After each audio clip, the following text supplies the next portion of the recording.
Assalamualaikum warahmatullahi wabarakatuh. Apa kabar sahabat motivasi? Semoga Anda sehat dan sukses selalu. Bisnis yang sukses, bisnis yang maju, yang berkembang pesat biasanya didukung oleh karyawan yang baik. Seorang pebisnis tidak akan bisa berkembang baik jika tidak didukung oleh karyawan-karyawan yang baik, karyawan-karyawan yang bekerja dengan sungguh-sungguh dan punya sikap-sikap yang baik. Dan hubungan yang baik antara pebisnis dengan karyawan adalah penting sekali untuk dijaga terus supaya mereka bisa sama-sama berkembang. Karyawan membutuhkan pebisnis ya, membutuhkan tempat kerja, dan pebisnis juga membutuhkan karyawan. Jadi di sini pebisnis jangan merasa sombong bahwa mereka sebagai pemilik usaha, mereka bisa semaunya pada karyawan. Tidak boleh seperti itu. Dan pekerja juga harus saling menghormati pebisnis karena mereka bekerja di tempat pebisnis tersebut dan mereka bisa mendapatkan penghasilan dari pekerja tersebut. Ini penting sekali diperhatikan.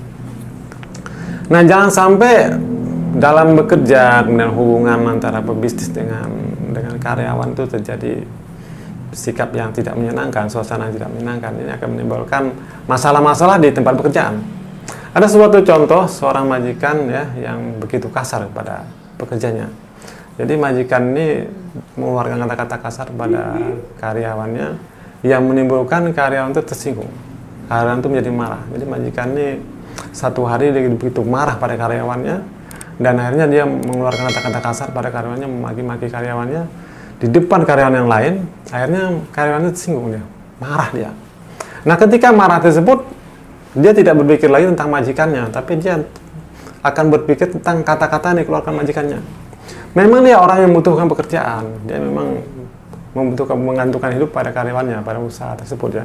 Karena jika dia dikeluarkan, dia tidak menjadi pekerjaan lain. Dia membutuhkan memang pekerjaan tersebut. Tapi ketika majikannya mengeluarkan kata-kata kasarnya, menyinggung perasaannya, itu maka kesabarannya akan hilang. Nah, ini dia. Jadi karyawannya begitu marah, kemudian dia mau mencari waktu yang tepat, kemudian dia melakukan balas dendam. Kemudian dia membunuh majikannya, dan bukan majikannya saja yang dibunuh, tapi anak majikannya pun dibunuh ya. Pada malam hari itu dibunuhnya, kemudian dia lari, kabur, lari. Dan akhirnya ketika ditangkap, itulah terjadi diinterogasi oleh polisi, dikatakan bahwa penyebabnya adalah majikannya yang mengeluarkan kata-kata kasar tersebut.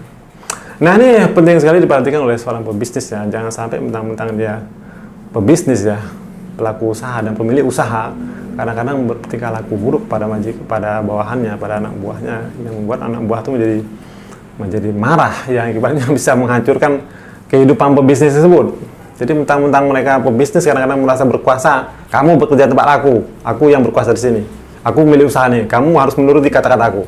Jadi kadang-kadang jangan sampai mengeluarkan kata-kata yang keterlaluan, karena antara pebisnis dengan karyawan terjadi saling membutuhkan, saling kerjasama yang baik untuk menciptakan suasana yang menyenangkan, akhirnya usaha itu bisa berkembang maksimal.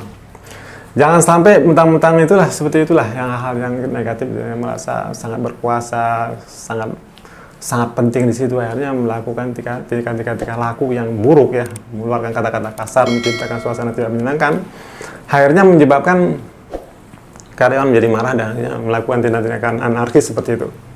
Ada lagi karyawan yang tersinggung, karyawan yang biasa dimarah-marahi tersinggung di sebuah restoran.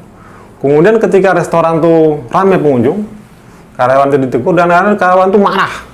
Karena marah di tengah pengunjung, tengah konsumen yang ramai di restoran itu, dia berteriak-teriak dan memaki-maki majikannya. Memaki-maki majikannya di tengah karyawan-karyawan yang ramai itu, dan itu sangat memalukan sekali. Dan akhirnya menimbulkan satu keributan di tengah orang konsumen yang banyak.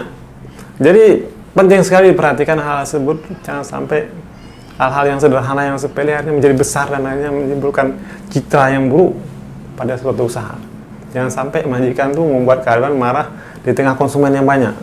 Jangan sampai hal itu terjadi yang akhirnya menimbulkan image yang buruk dari konsumen tentang sebuah usaha, tentang sebuah bisnis, tentang sebuah restoran. Ini penting sekali diperhatikan bagaimana menciptakan suasana yang harmonis. Dan seandainya marahlah yang benar. Jangan marah berlebih-lebihan dan jangan marah mempermalukan karyawan di depan karyawan yang lain. Jangan sampai mempermalukan mereka di depan karyawan lain. Marah yang secukupnya saja dan jangan sampai dendam. Seandainya pun memecat karyawan tersebut, pecatlah dengan cara yang sopan, yang baik. Jangan meninggalkan kata-kata dendam di situ. Jangan ada tambahan-tambahan kata yang membuat dia menjadi marah sekali karyawan itu, yang hanya melakukan tindakan-tindakan anarkis yang sifatnya sangat fatal sekali. Semoga ini kisahnya bermanfaat ya, bermanfaat bagi kita, bagi pebisnis ya. Semoga bermanfaat dan mudah-mudahan bisa kita terapkan dalam bisnis kita sehari-hari. Demikian, wassalamualaikum warahmatullahi wabarakatuh.